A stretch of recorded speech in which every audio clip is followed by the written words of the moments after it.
Bueno, como siempre, están viendo, pero no corre el PowerPoint, por lo tanto, hay que hacer esto.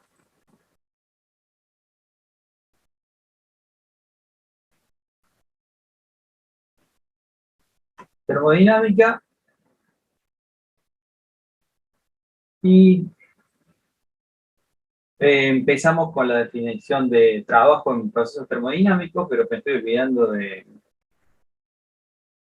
grabar, así que vamos a admitir más gente. El hecho de grabar hizo que se clavara esto, de admitir gente, así que vamos de nuevo.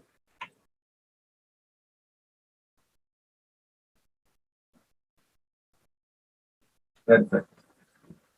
Bueno, comencemos la grabación. Entonces, para continuar lo que veníamos viendo, vamos a seguir con gases, pero vamos a calcular, aprender a cómo calcular el trabajo en los procesos, es decir, en los cambios de un estado inicial a un estado final a sistemas como los gases, ¿cierto?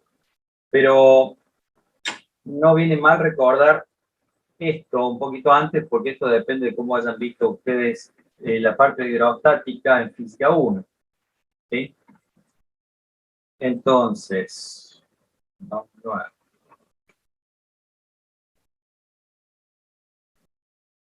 ¿Cómo denominamos presión? ¿Cómo definíamos presión? ¿Se acuerdan? La presión es definida de esta manera porque los fluidos no, a los fluidos no se le puede ejercer una fuerza directamente, sino a través de alguna superficie que los contiene. Por eso se define de esta manera el concepto de presión. Como fuerza que le ejerces a un fluido, inicialmente la presión es un concepto definido para fluidos, fuerza que uno aplica dividido el área sobre la cual se está aplicando esa fuerza. Los detalles los deberían ver o revisar en hidrostática. Lo interesante de las unidades de presión, bueno, lo interesante también son las unidades, que son demasiadas unidades y tienen que aprenderlas. En MKS, las unidades de presión son newton sobre metro cuadrado, que se le llama pascal, pero también las unidades alternativas de la presión son la atmósfera, el milímetro de mercurio, la atmósfera y el milímetro de mercurio, que tienen esa equivalencia con los pascales por MKS, ¿cierto? 760 milímetros de mercurio es una atmósfera y es 101.325 pascales. ¿De acuerdo? Lo tienen presente, vamos a utilizar presión. Para la definición de trabajo nos va a servir la presión, la definición de presión. A ver, ¿cómo recuerdan ustedes que se definía trabajo? El trabajo infinitesimal para un recorrido cortito, ¿se acuerdan? En general, uno en física 1 le decía, sin atender mucho al concepto de trabajo, cuando le preguntan por trabajo, uno responde fuerza por distancia. Hay que tener mucho cuidado con ese concepto. Si hablamos de un desplazamiento infinitesimal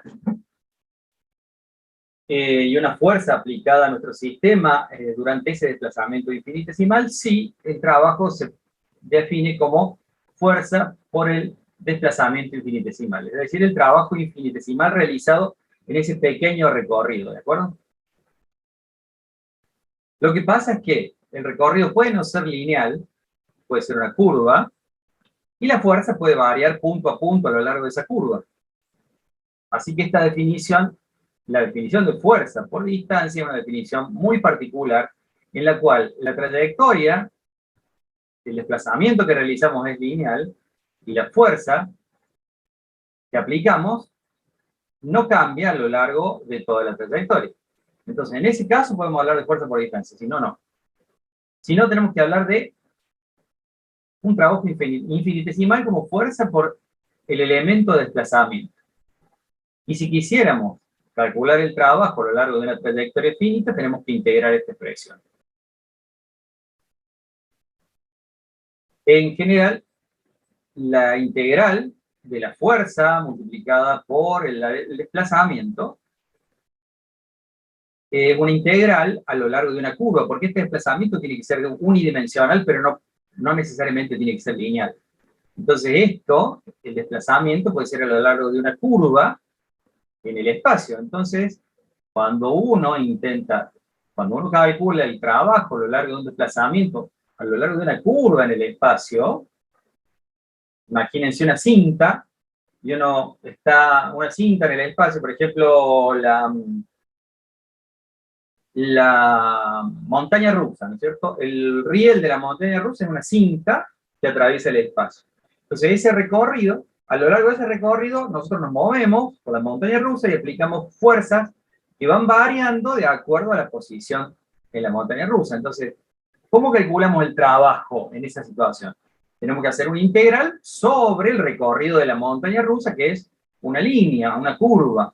Entonces, esto se llama integral de línea, que ya lo van a ver, si que ya no lo vieron, en análisis vectorial. Creo que en análisis 2 tienen un poco de análisis vectorial. Entonces, el trabajo, en su definición más general, no se lo quiero spoilear al profe de análisis 2, a la definición de trabajo, pero es una integral de línea.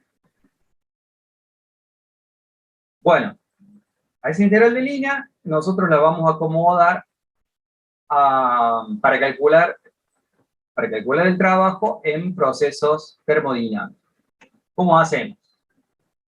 Bueno, pensemos qué ocurre cuando tenemos un gas en un depósito que tiene un pistón, en un cilindro con un pistón, ¿cierto? Como en este caso. Voy a cambiar el pointer. ¿Qué le estamos haciendo al gas, por ejemplo, o al sistema contenido dentro de este cilindro? En la situación inicial, tenemos un volumen inicial, comprimimos el cilindro, bajamos el cilindro un poco, de manera que comprimimos el gas dentro del cilindro, y realizamos un movimiento, realizamos un desplazamiento infinitesimal diferencial de I. Entonces, este cambio, este desplazamiento que hicimos, involucró un cambio de volumen del gas. Hicimos un desplazamiento lineal, pero el desplazamiento lineal involucró un cambio de volumen, una compresión, una disminución en el volumen, y ese cambio fue infinitesimal también. ¿Cómo se calcula el cambio de volumen? Si este es el estado inicial y este es el estado final, el cambio en el volumen es, recuerden que el volumen del cilindro es superficie de la base por altura. Entonces el volumen inicial es superficie de la base por altura inicial, superficie de la base por altura final, hacemos la resta de las alturas y nos queda el diferencial de I, que es el desplazamiento en la altura, ¿cierto? Esta es la variación del volumen que se genera debido a un desplazamiento infinitesimal del pistón, del émbolo del pistón. Entonces, ¿cómo modificamos la expresión esta del trabajo para nuestro cambio de volumen? Porque acá hay un trabajo realizado por el pistón sobre el gas, ¿no es cierto? Lo comprimió, hubo un desplazamiento. Entonces, el trabajo lo vamos a calcular así como fuerza por distancia, el trabajo infinitesimal, como fuerza por el desplazamiento infinitesimal. Pero como la fuerza está realizada sobre un fluido, en vez de pensar en la fuerza, pensamos en la presión que realiza el fluido.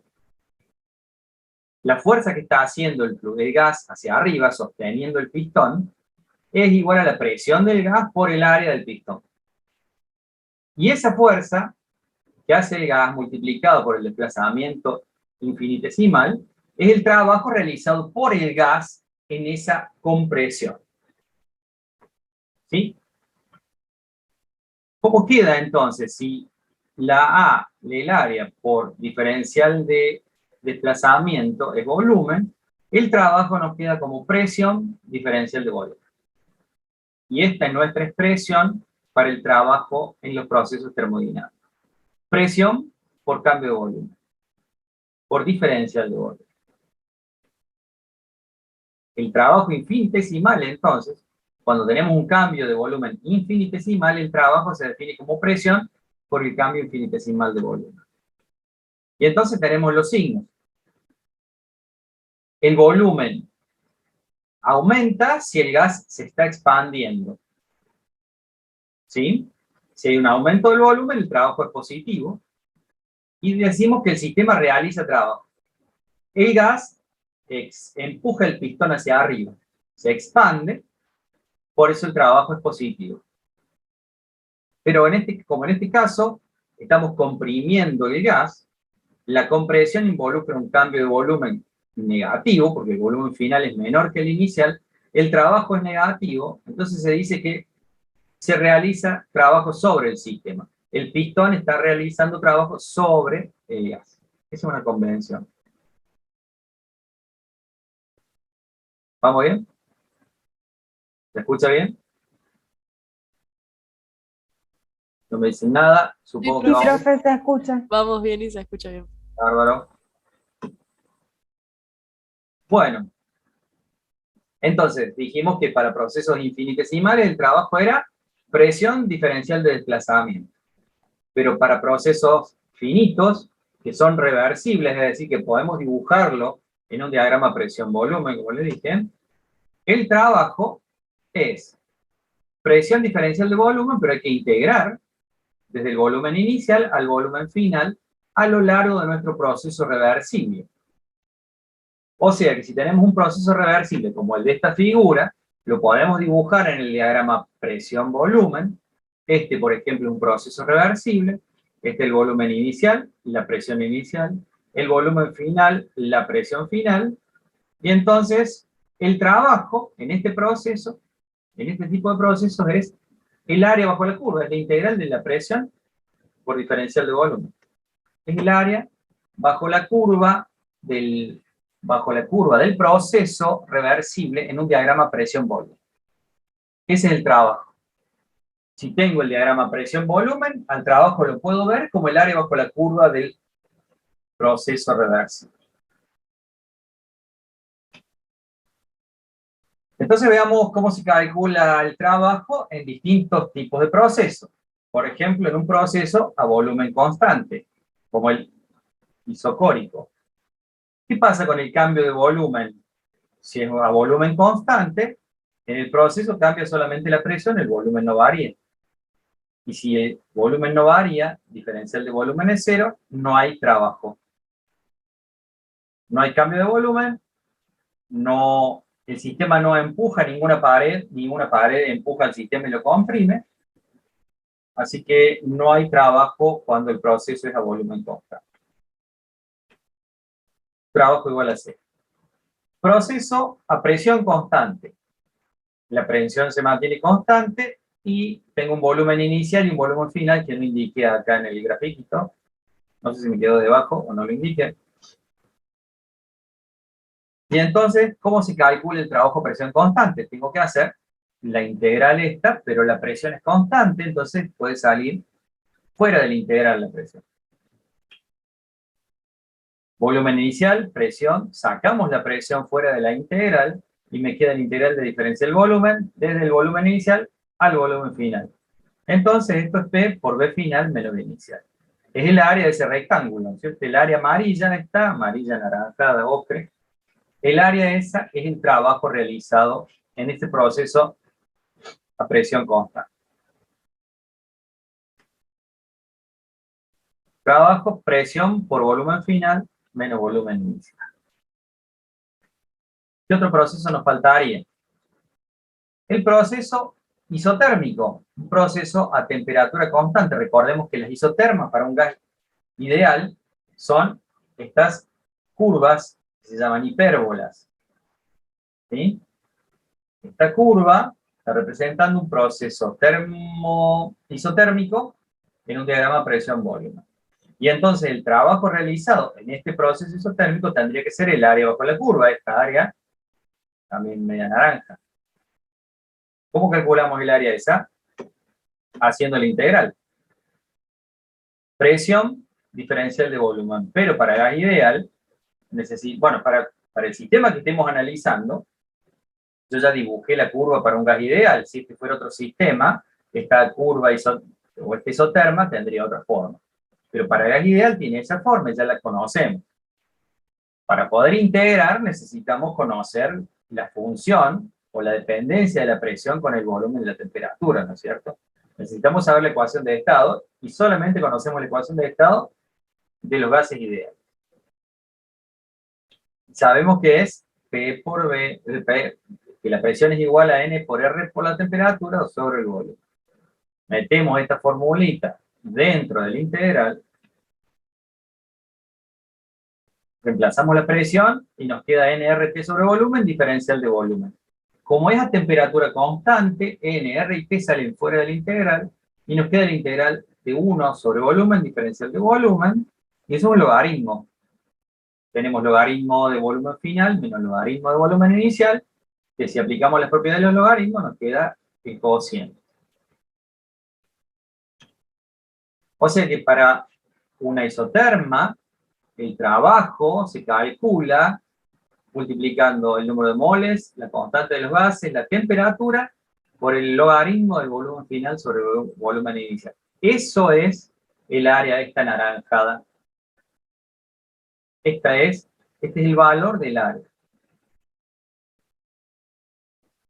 ¿En qué otro proceso podemos calcular el trabajo? Bueno, este es un poquito más sencillo. El trabajo en un proceso cíclico. ¿Qué es un proceso cíclico? Un proceso que empieza y termina en el mismo estado. Partimos del estado inicial, vamos y volvemos. Vamos a cualquier lado, pero volvemos al estado inicial. Eso es un proceso cíclico. ¿Cómo se calcula el trabajo en el proceso cíclico? Miremos el dibujito. Y tenemos el área bajo la curva. Tenemos dos etapas en este proceso cíclico. La etapa en que se va, la etapa de expansión, y la etapa de compresión, la que vuelve al estado inicial. El área bajo la curva, en la etapa de expansión, está dibujada, está rayada con las rayitas estas detrás. Tenemos un área, el trabajo de ida, el trabajo en la expansión es un área que todo el área debajo de la curva de arriba, es decir, la parte verde más la parte gris. Y el trabajo, cuando regresamos, la compresión es solamente en la parte esta gris, punteada. Por lo tanto, cuando expandimos, el trabajo es positivo, cuando comprimimos, el trabajo es negativo. El resultado es la resta de los dos trabajos, es decir, el área verde. El área verde representa el trabajo en el proceso cíclico, es decir, justamente es el área contenida por el ciclo. Ese es el trabajo en un proceso cíclico. Trabajo resultante o neto es el área encerrada por el ciclo. Si ahora intentamos hacer, está claro que no vale cero, ¿no es cierto? Si el estado inicial es el mismo que el estado final, el trabajo vale algo que es distinto de cero. Es el área encerrada por el ciclo. Ahora, si lo hacemos al revés, si recorremos en sentido antihorario el ciclo, si expandimos con el proceso inferior y comprimimos en el proceso superior, ¿qué signo tiene el trabajo? ¿Qué signo tiene el área calculada ahora? Como la parte positiva del trabajo es el área más chica, que es el área gris, y le tenemos que restar el área más grande, entonces el resultado nos da un trabajo negativo. Diferente al trabajo que yo realicé cuando recorrí el ciclo en sentido horario. Entonces, no da lo mismo si lo recorremos en un sentido o en otro. Eso nos está diciendo que el trabajo depende del camino, el trabajo que yo calculo, depende del camino que realice. Fíjense, si simplemente con recorrer en otro sentido el mismo proceso, el trabajo cambia. Y eso es una cuestión importante. El trabajo depende del recorrido, del proceso que hagamos. ¿Mm? Es decir, por más que sean idénticos los estados inicial y final, el trabajo depende del proceso que realizamos, es decir, del camino que une, con el que unimos los dos procesos. Por ejemplo, tenemos el punto 1 este inicial, podría haberle puesto A, por ejemplo, y el final es el estado B. Y unimos el estado A con el estado B, lo unimos por 3 caminos. El camino 1 hace un proceso isobárico y después volumen constante. El camino 2 hace un proceso primero volumen constante y después isobárico. Y el camino 3 hace un proceso isotérmico. Hago los 3 caminos, hago este proceso a un gas ideal, ¿cierto?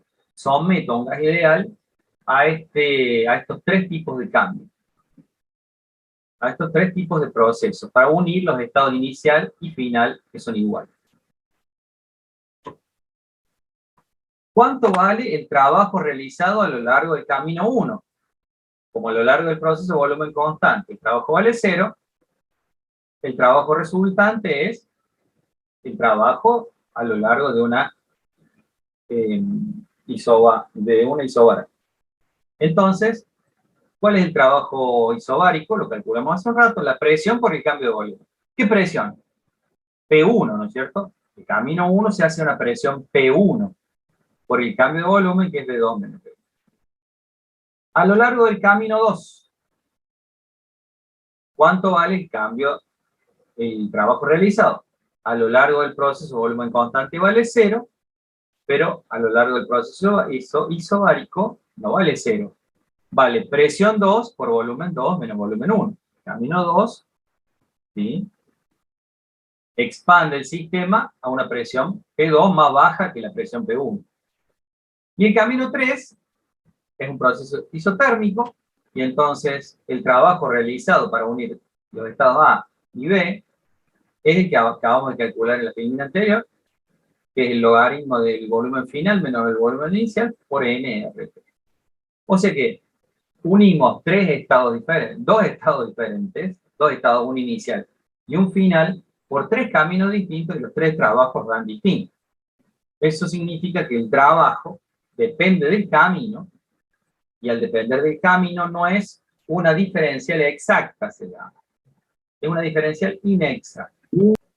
El cambio de trabajo es una diferencial inexacta, porque depende del cambio. ¿Alguien preguntó algo? Me parecía que había escuchado algo.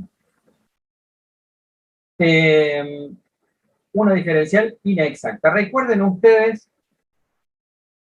qué es lo que ocurre con la energía mecánica total.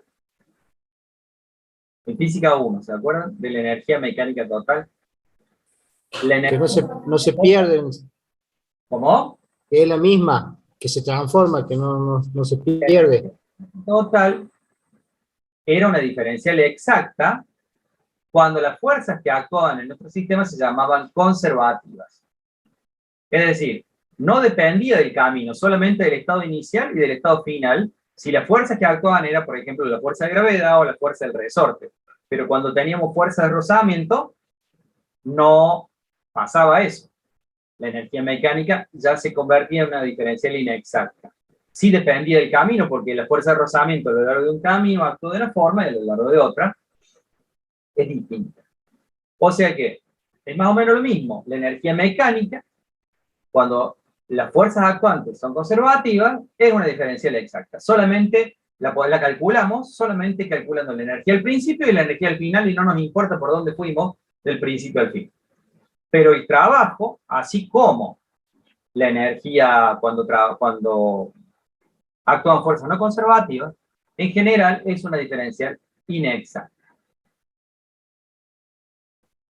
O sea que en general la energía mecánica total también es una diferencial inexacta. Tenemos que restringirlo a aquellos procesos donde actúan solamente fuerzas conservativas. Con el trabajo pasa algo parecido. En general, el trabajo es una diferencial inexacta, no depende de los estados inicial y final, sino de todo el camino. Pero habrá algunos procesos para los cuales el trabajo se convierta en una diferencial exacta. Así como la energía mecánica es una diferencial exacta cuando actúan fuerzas conservativas, ¿cuándo será que el trabajo termodinámico se transforma en una diferencial exacta? ¿Para qué tipo de procesos? Experimentalmente, van a ver, se demuestra, quiero decir experimentalmente, y se lo estoy contando, que para los procesos adiabáticos, el trabajo es una diferencial exacta. Recordemos qué es lo que es algo adiabático. El límite adiabático de un sistema es un límite por el que no se permite la transferencia del calor. La temperatura del sistema, de esta manera, cuando tiene un límite, cuando el sistema tiene un límite adiabático, la temperatura del sistema no depende del medio exterior, está aislado del medio exterior porque no hay intercambio de energía.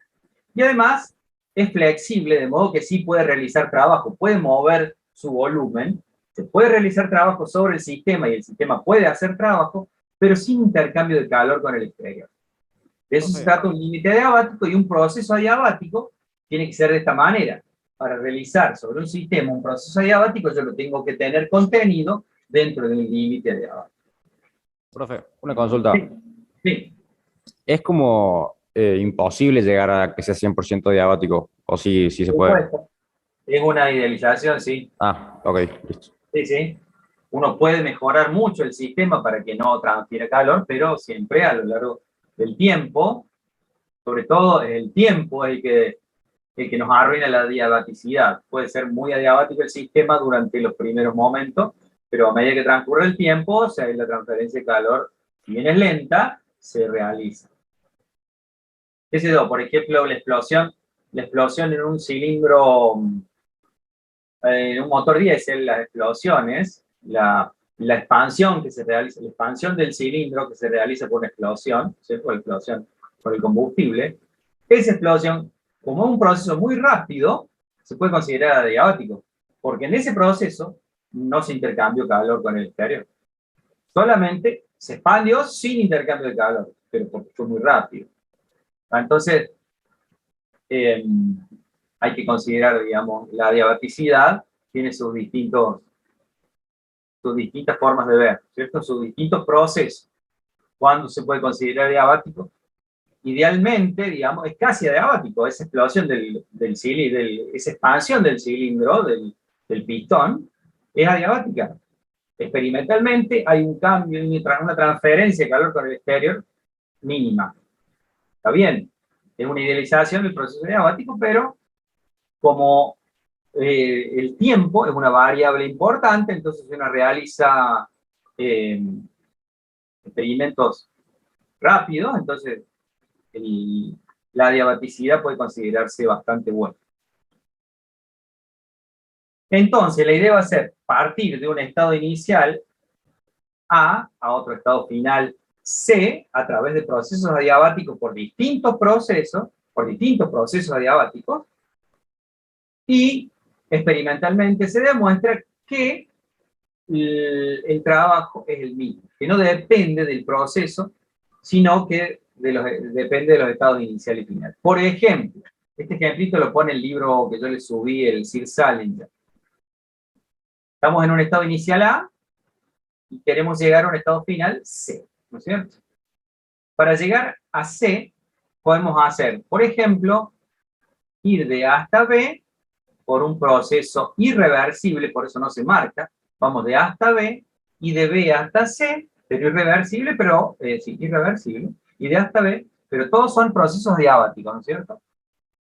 De A hasta B es un proceso irreversible, pero diabático, como por ejemplo la explosión del pistón, la expansión del pistón. Se expandió el pistón, acá hay una expansión, es irreversible, porque no fue una sucesión de estados termodinámicos de equilibrio, ¿no es cierto? Está claro. Por eso es un proceso irreversible. Entonces vamos irreversiblemente de A hasta B, adiabáticamente, pero irreversiblemente. Y de B hasta C vamos con un proceso reversible, adiabático, por eso lo dibujamos, y dibujamos bueno, ya vamos a ver la ecuación de estado para perdón, la ecuación para el proceso diabático, que es una hipérbola un poquito más empinada, más pronunciada que la isotérmica. Bueno, entonces, adiabáticamente, pero irreversiblemente, nos vamos de AB, de B a C nos vamos adiabáticamente, reversiblemente. ¿Y el trabajo realizado cuál fue? El área verde. Segundo proceso adiabático, vamos de A hasta D, y de D hasta C. De A hasta D vamos reversiblemente, y de D hasta C irreversiblemente, siempre adiabáticamente, y tenemos como trabajo realizado el área bajo la curva naranja. Y por último, vamos de A hasta E, adiabáticamente y reversiblemente, y de E hasta C, vamos de manera irreversible en un proceso volumen constante. Bueno, cada uno de estos procesos, se los indico, irreversible, irreversible, de A a C, y por ejemplo de E hasta C vamos con un proceso disipativo, a volumen constante. Un proceso disipativo es, por ejemplo, el que realizó Joule, el que vimos en la experiencia de Joule, cuando agitamos el sistema a través de unas paletas. O sea, con esa agitación le aumentamos la energía adiabáticamente, ¿no es cierto?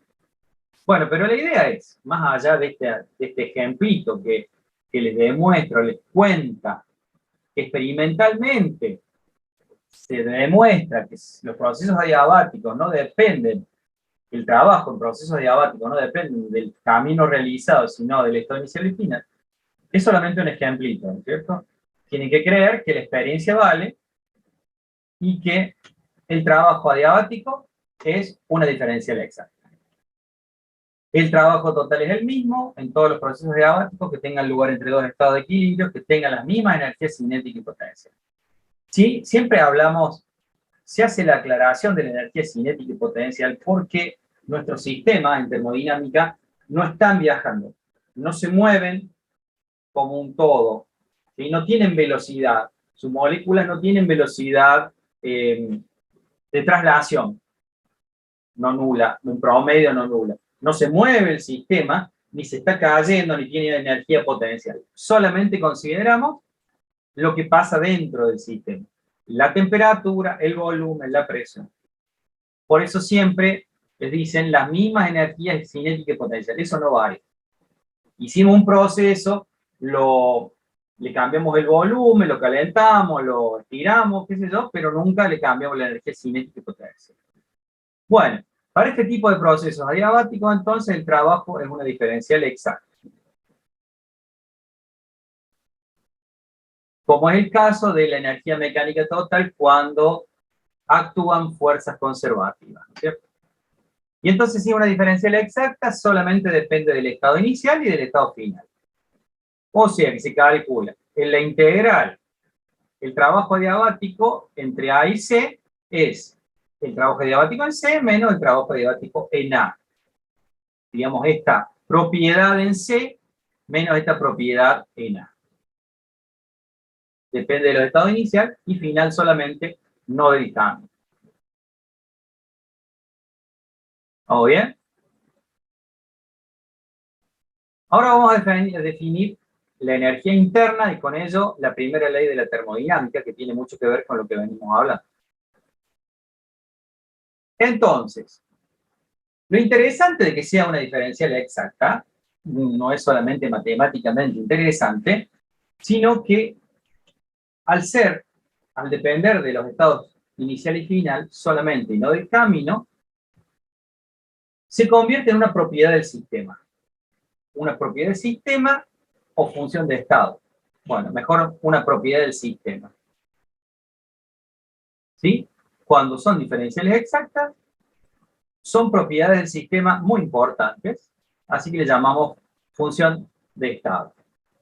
Una variable de estado importante, digamos. Porque funciones de estado puede ser la función de la que hablamos otra vez, pero bueno, muchos libros hablan de funciones de estado a estas variables que son diferenciales exactas. Pero son propiedades muy importantes y las llamamos y tienen un lugar particular en la termodinámica. Bueno, entonces, vamos a definir una nueva propiedad del sistema que llamamos energía interna. Tal que la diferencia entre sus estados, sus valores en los estados inicial y final, es igual al trabajo realizado, trabajo total realizado por el sistema a lo largo de cualquier trayectoria adiabática que una A considere. O sea, esta propiedad W adiabático que les hablé en la filmina pasada, la vamos a llamar energía interna. El cambio en la energía interna es igual al trabajo adiabático realizado entre los estados inicial y final. El cambio de energía interna a lo largo de un proceso es igual al cambio, al trabajo adiabático realizado a lo largo de ese proceso. ¿Sí? Entonces, fíjense que tiene un valor negativo ahora el trabajo. El cambio del trabajo adiabático cambió de signo. Eso es lo único que cambia de lo que veníamos hablando. El trabajo adiabático, pero cambio de signo. Entonces, para el caso de una expansión, por ejemplo, una expansión, el sistema, dijimos, realiza trabajo. El sistema se expande, pero se expande a costa de su energía interna, de la energía que tiene almacenada. Por eso se expande el sistema. Se expande. El trabajo realizado por el sistema es positivo, porque se expande, como dijimos recién. Pero la energía interna es negativa. ¿Está? Disminuye la energía del gas porque se expandió. La energía final del gas es menor que la energía inicial debido a la expansión. Tiene su lógica el signo menos. Si bien el trabajo es positivo, la energía interna, el cambio de energía interna es negativo.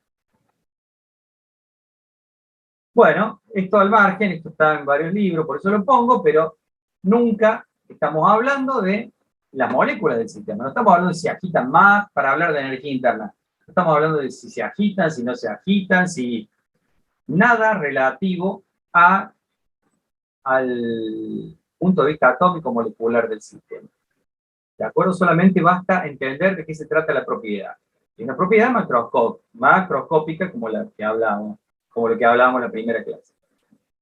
No hace falta tener en cuenta lo que ocurre con la cinética de las moléculas. Seguimos con la definición de energía interna, entonces. Dijimos que la energía interna justamente la energía interna es entre dos, la energía interna de un sistema es igual al trabajo adiabático realizado. El cambio de energía interna de un sistema es igual al trabajo adiabático realizado por ese sistema a lo largo del proceso ese donde estamos analizando el cambio. Eso estamos diciendo. Pero ¿qué pasa cuando los procesos no son adiabáticos? Entonces, a la energía mecánica total, como en física 1, solamente estaba muy lindo, se conservaba la energía mecánica porque no trabajábamos con fuerzas no conservativas como la fuerza de Rosario. Ahora, vamos a trabajar con procesos que no son adiabáticos. Le vamos a agregar cualquier proceso. ¿Cómo vamos a calcular la energía interna para procesos que no son adiabáticos? Bueno, si no son adiabáticos, hay un intercambio de calor con el medio y ya sabemos cómo calcular el flujo de calor entre el sistema y el medio, ¿no es cierto? El sistema tiene su masa M, su calor específico es, si hay una temperatura final y una temperatura inicial, sabemos cuál es el calor transferido. ¿Sabemos cuánto vale el calor transferido? Sabemos calcular el trabajo adiabático. ¿Sí? Pero tenemos un proceso no adiabático. ¿Qué hacemos? Bueno, fíjense, esta resta. Si restamos el trabajo total menos el trabajo adiabático, está claro que nos da la diferencia de calor. El trabajo adiabático es todo el trabajo que se realiza sin transferencia de calor. Si a eso le sumamos la transferencia de calor, tenemos el trabajo total. O sea que el trabajo total es el trabajo adiabático más el calor transferido. ¿Cómo, profe? ¿Puede repetir lo último que me Claro. perdí? Pongamos tal vez de otra forma esta ecuación.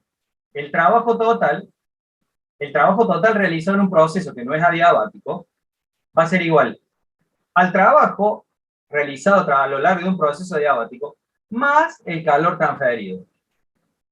Si le sumo el calor transferido al trabajo adiabático, tengo el trabajo total.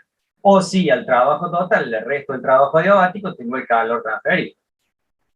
Es decir, lo que le falta al trabajo adiabático para completar el trabajo total es el calor. Esa es otra forma de definir el calor, entonces. Y si acá, en vez de trabajo adiabático cambio de signo, le ponemos que esto es el cambio de energía interna, menos delta U, como lo definimos en la filmina pasada, como delta U es menos el cambio de trabajo adiabático, entonces tenemos que delta U, para un proceso cualquiera, es la resta entre el calor y el trabajo total. Eso se llama energía interna. Y esto dice la primera ley de la termodinámica. El cambio de la energía interna, delta U, para cualquier proceso, es igual al calor transferido menos el trabajo realizado por el sistema. Y ahí está el texto del librito Salinger. El incremento de energía interna de un sistema en cualquier proceso en el que no existan variaciones de energía cinética y potencial es igual al calor neto en el sistema menos el trabajo total realizado por el sistema. El trabajo como lo conocemos, con el calculito que hicimos en la primera filmina del trabajo, y el calor como lo conocemos con la ecuación de la transferencia de calor. Entonces, la primera ley de la termodinámica dice esto. Bueno, que la energía interna de un sistema, su energía interna, depende del calor, el aumento o la disminución de la energía interna de un sistema depende del calor transferido por el sistema o hacia el sistema y del trabajo realizado por el sistema. A eso se le llama energía interna propia del sistema y esa es la primera ley de la termodinámica. Muchos libros hablan de energía interna refiriéndose a la energía propia de las moléculas, a la energía almacenada en el material, no como cinética ni potencial, sino la energía que almacena como sistema, ¿sí? En los átomos y moléculas. Pero no queremos hacer referencia a nivel átomo. Entonces nos basta con entender que la energía de un sistema, que no depende de la cinética y de la potencial, ¿sí? La energía interna, esa energía con la que el gas mueve un pistón, depende del calor absorbido o entregado del trabajo realizado. Bueno, ¿seguimos?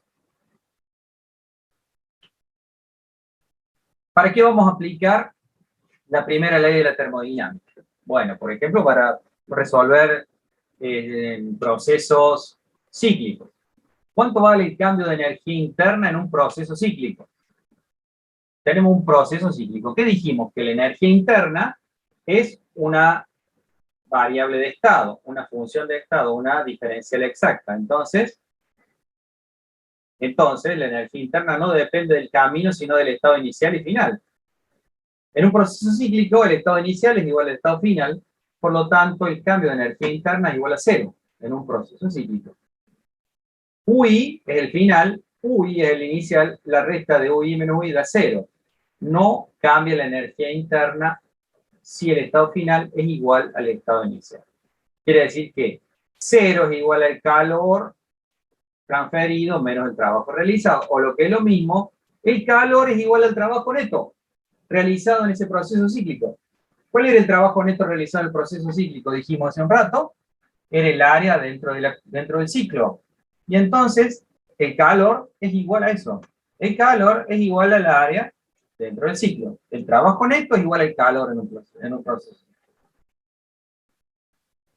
El trabajo neto es igual al calor transferido en un proceso cíclico. Si al proceso cíclico lo realizamos en sentido horario, el calor transferido, perdón, el trabajo realizado es positivo y el calor transferido es positivo, quiere decir que entregamos calor, quiere decir que el sistema absorbió calor, ¿no es cierto?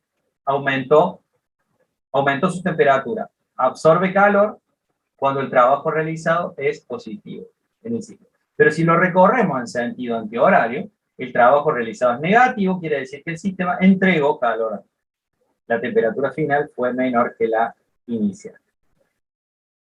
Primera aplicación, entonces, de la primera ley de la termodinámica, cómo analizar un proceso cíclico, algunas cuestiones del proceso cíclico. Otra un poquito más fácil, un proceso a volumen constante. En un proceso a volumen constante, el trabajo es igual a cero, sabemos. Y si el trabajo es igual a cero, el cambio de energía interna del sistema solo depende del calor transferido. En un proceso isocórico, entonces, el cambio de energía interna es igual al calor transferido. En un proceso adiabático, el calor transferido es cero, por lo tanto, el cambio de energía interna es el trabajo adiabático del que hablábamos, al realizar la definición previa de energía interna.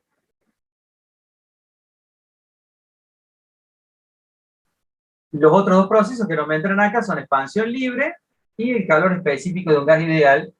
Vamos a analizar estos dos experimentos, el experimento de expansión libre a la luz de la primera ley de la termodinámica. Eso es lo que vamos a hacer ahora. No tengo la hora a mano, pero creería que vamos bien de hora, ¿cierto? Entonces, hoy vamos a terminar la clase con expansión libre, analizando lo que es el experimento realizado por Joule, que se llama expansión libre. Expansión libre, ¿sí? Lo que estaba intentando hacer Joule y Ilusaki, que era determinar la dependencia de la energía interna de un gas con su volumen. Querían ver cómo variaba la energía interna del gas cuando modificábamos, cuando variábamos el volumen del gas.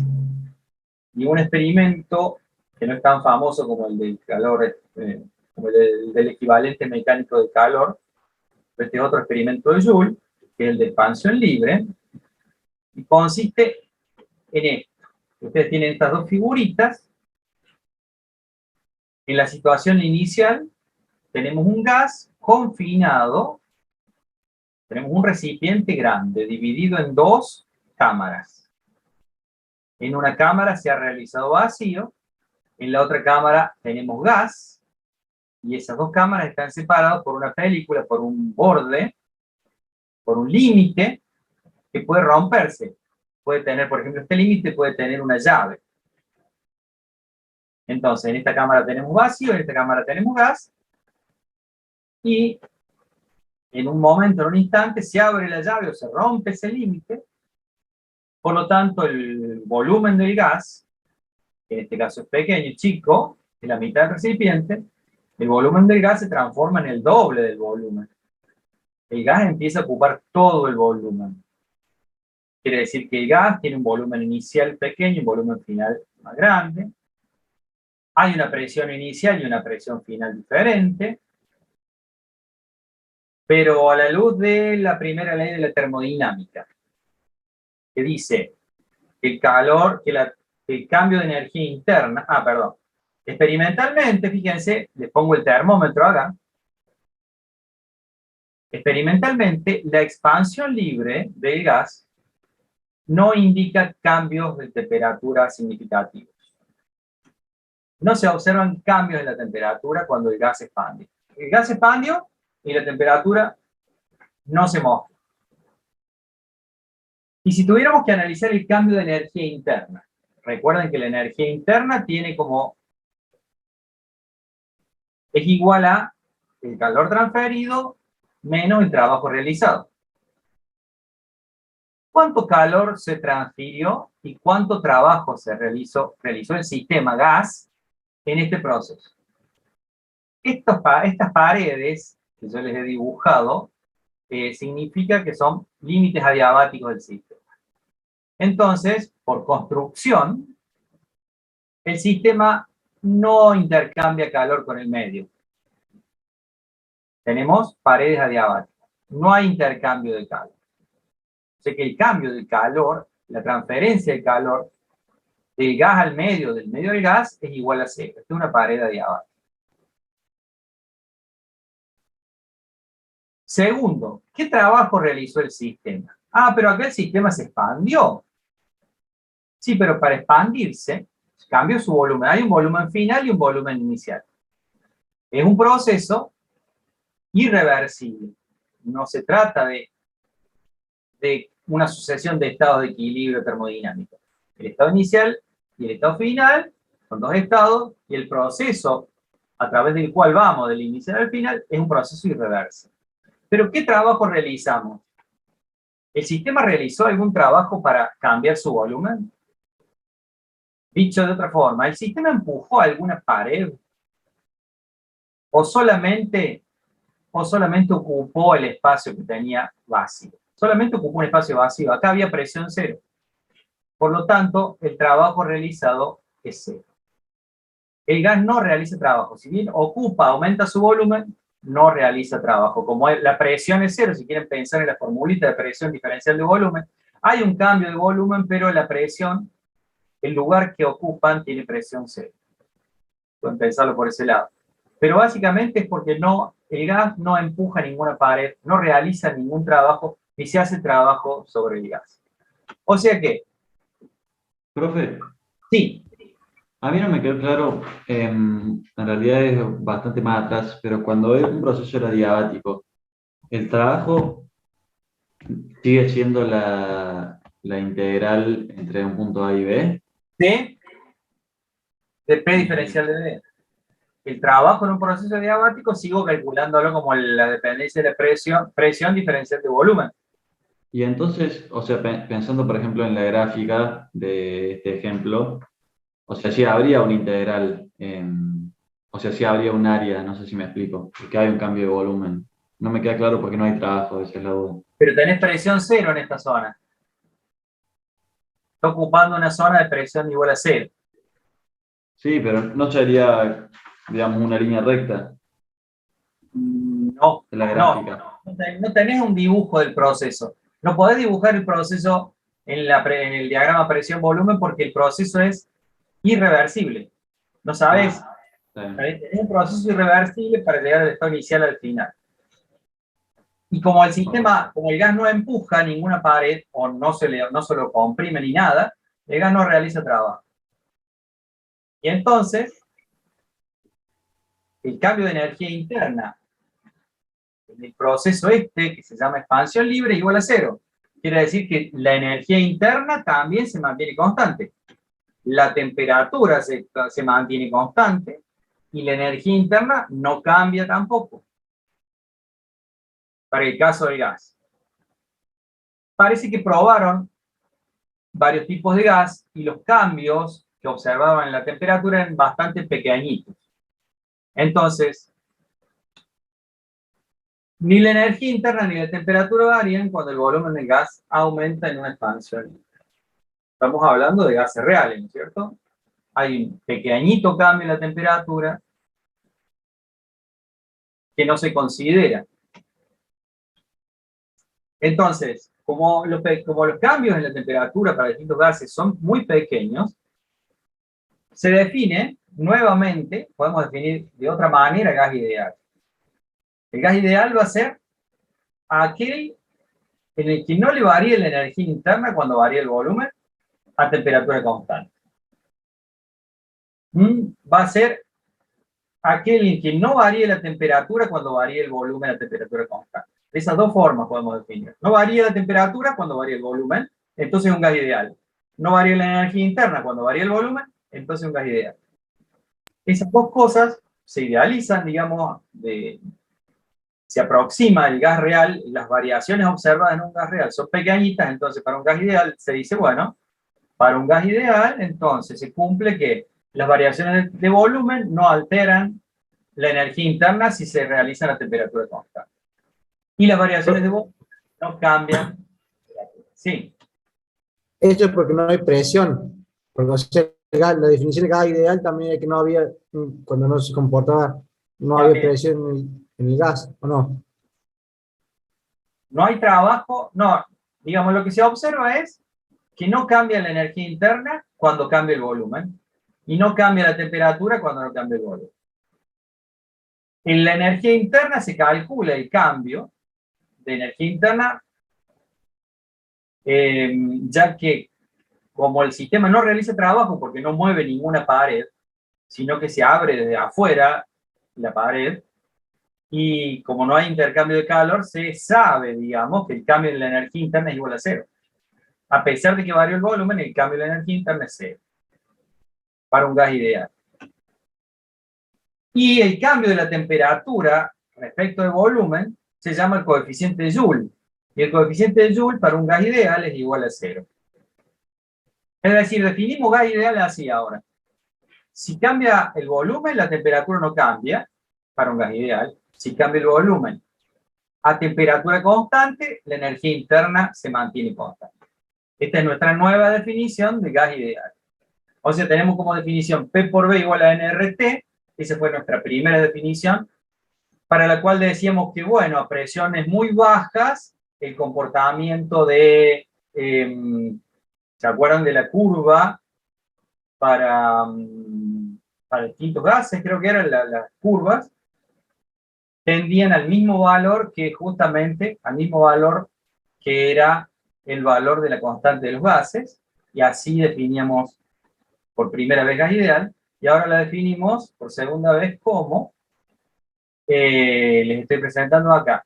Gas ideal es aquel cuya temperatura no varía cuando se varía su volumen, o bien cuya energía interna no varía cuando se varía su volumen, la temperatura constante. Es una nueva definición de gas ideal, y esto es muy útil para resolver problemas también. Bueno, eso fue todo, entonces. Vamos a dejar de compartir. No sé si quedó alguna duda. Fue bastante rápido, me parece. No agarré el lápiz hoy. Si tienen alguna pregunta. Profe, esta presentación la va a subir a la V. Sí, sí, sí. Ya la subí. Ayer subí la de la clase pasada. Hoy, si termina de grabar rápido, lo puedo subir hoy también. Hoy o mañana. Hoy voy a estar en casa, así que creo que puedo subirla hoy. Y a la Filmina también. Bueno, más o menos, no quiero seguir avanzando porque le voy sacando muchos temas al práctico. Pero, No, está bien, profe. Así ¿no? también repasamos. Vamos a tener que repasar un poco todo esto. No te escucho muy bien a vos. No te escuché muy No, bien. digo que está bien, así no se nos acumula y podemos Exacto, repasar bien esto. sí.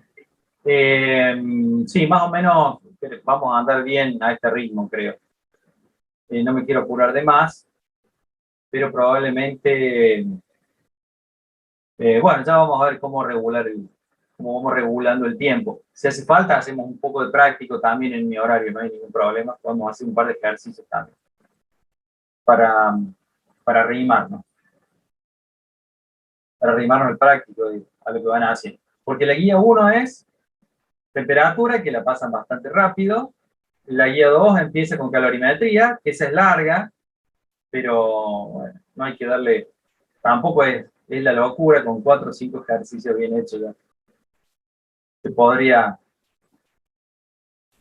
pasar, digamos. Hay que tener en cuenta lo del calor, lo del pi del calorímetro y un par de cositas, pero y yo creo que ya la unidad 3 sería gases, ¿no? Exacto. En 3 arrancamos con gases. 3 gases y la 4 4, primer ley. principio. Bueno, Primera ley. bueno, Profe, sí. o sea que no van a alargar el trabajo práctico de laboratorio esta semana. ¿Qué día dijiste, Jorge, vos? No, esperaba tu visto bueno y si está, lo podemos sacar esta semana. Vale. Ah, no hace falta esperar la charla esta presencial con los profes de... No, porque este sería virtual, sería para hacer durante abril. Bien. Bárbaro, bárbaro. Ah, durante abril. Bien. Está bien, la charla que tenemos que ir la semana que viene, arranca, es para lo que sea presencial. Ah, es para lo presidencial, bien, bien. Exactamente. Por eso yo pregunté y me confirmaron, no, que este lo podríamos hacer porque es virtual. Bueno, perfecto, entonces. Quedamos así, pero lo vi muy por arribita, lo vuelvo a ver y Profe. y te lo contesto, pero sí, vamos para adelante con eso, seguro. Perfecto. ¿Hay alguien que quiere preguntar algo? Sí, una consulta. Ya sé que las materias de segundo año, por orden de arriba, son virtuales, justamente porque se prevé que son muchos alumnos, pero nosotros que somos pocos, ¿no es posible venir a la facultad? Somos un curso de 30 personas. En mayo lo deciden las autoridades, no nosotros. Ah, ok. No, porque sí, Sí. yo estoy en otros cursos, ponele, en ciencia de los materiales, que sí, seremos 170. Es inviable en un aula, pero nosotros que somos pocos, se podría hacer si las aulas son Se mantiene grandes. así, por eso están esperando, Sí, por eso está están bien. esperando las autoridades ver cómo evoluciona. En principio, los inscritos en esta materia son casi 60, 57. No daría para un aula, pero los que están asistiendo son mucho menos, entonces, bueno, eso es Claro. muñeca de las autoridades, nada más. Perfecto. Bueno, entonces quedamos así. Hasta la próxima.